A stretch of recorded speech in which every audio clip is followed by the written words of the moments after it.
In the first episode, we saw what a digital twin is. In the second, what it takes to have one. Today, we reach the question that really matters. What is it for?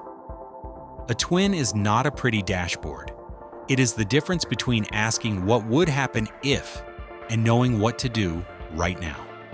Today, I'll show you 6 decisions that only the twin makes possible. The classic hydraulic model answers a planning question. What would happen if I raise this set point, change this pipe, connect this new development? It answers at your desk calmly about the future.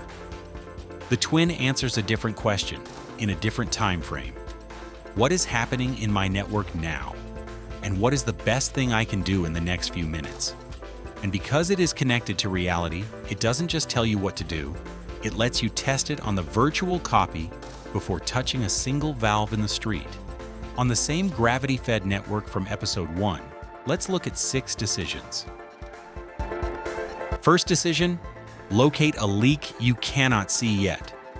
Let's go back to the evening peak at 8 at night. The model says the pressure downstream of the PRV should hold at set point, but the sensor shows it dropping more than expected, and at the same time, the inflow rises above what was simulated. Those two signals together, pressure going down and flow going up, are not noise. They are the signature of a leak.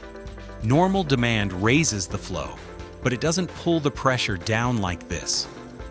The twin cross-checks the two, computes how far each point of the network deviates, and tells you not just that there is a leak, but which zone of the sector to search.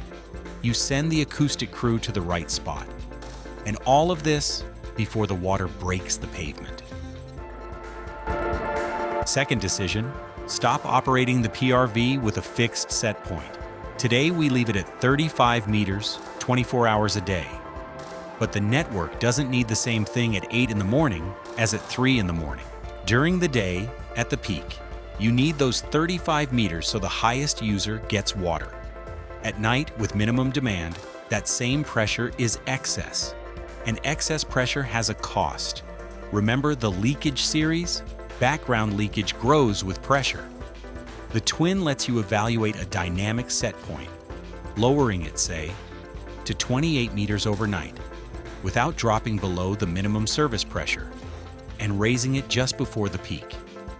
Less background leakage, fewer transients, longer pipe life. And you test it on the virtual copy before programming it into the valve. Third decision, protect water quality before the complaint arrives. The twin doesn't only move pressure and flow, it can also track water age and chlorine. Look at the tank. At night, with low demand, the water barely turns over and sits. The water age rises. And as the water ages, the residual chlorine is consumed. When chlorine falls below a certain threshold, the taste, the odor, and the customer call appear. The twin projects that curve forward. It warns you that in about 36 hours, in this zone, chlorine will drop below the minimum. And it lets you evaluate the maneuver to prevent it, turn the tank over, adjust levels, or flush at a point. You move from reacting to the complaint to getting ahead of the problem. Fourth decision, anticipate tomorrow's peak.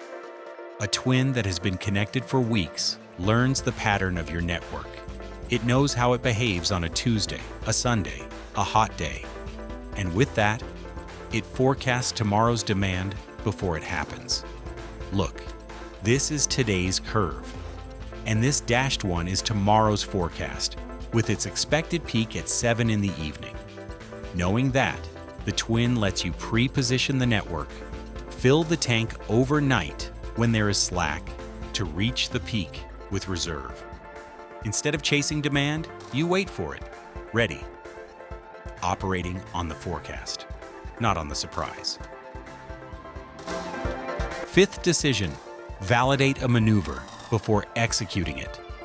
Not every intervention is an emergency. Sometimes it's a scheduled repair. You need to take this segment, N2 to N3, out of service to replace it.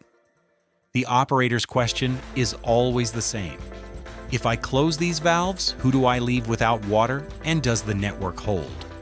The twin simulates the shutdown before touching anything, and it shows you. With these valves, the mesh refeeds the two nodes, 0 customers out of service, and the pressure elsewhere stays above the minimum. Green light. You execute knowing you already saw the result.